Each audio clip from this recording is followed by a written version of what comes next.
Hello guys, সবাই কেমন আছেন? সকালে ঘুম থেকে উঠে নাস্তা করে নিলাম, তারপর আম সত্তা বানানোর জন্য আম জাল দিতেছিলাম। আম সিদ্ধ করে সেকে নিয়ে গাইস, আজকে আমার কারেন্টের 20 মার্চ। আম সেকার সময় বেশি পানি দিয়েছিলাম, তারপর দেখে বেশি পাতলা হয়ে গেছে। 2 ঘন্টা লাগছে আমার আমের পানি শুকাতে।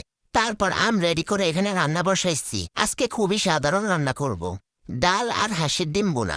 যে গরম পড়ছে, মাছ মাংস বেশি খেলে পেটের অবস্থা খারাপ হয়ে যায়, তাই আমি এখানে ডাল আর ডিম বুনা করে নিতেছি। এই তো ডিমের জন্য সব মশলা কষিয়ে নিতেছি। এখানে পেঁয়াজ হালকা ভেজে একটা তেজপাতা দিয়ে দিস, তারপর আদা রসুন হলুদ মরিচ জিরা ধনিয়া সব দিয়ে দিস। এরপর মশলা ভালোভাবে কষিয়ে ডিম দিয়ে দিয়েছি, তারপর নেড়ে চেড়ে ঢাকা দিয়ে দিয়েছি। এই তো আমার ডিম রান্না হয়ে গেছে, ডাল রান্নাও হয়ে গেছে। তারপর যে আমসত্তা বানালাম ওগুলো ছাদে শুকা দিতে গেছিলাম। এত সুন্দর করে ঢেকে দিলাম, কিন্তু পাখি আমার সব আমসত্তা খেয়ে নি, শাল আর পাখি। তারপর ঘরে এসে একটা ড্রাগন খেয়েছিলাম।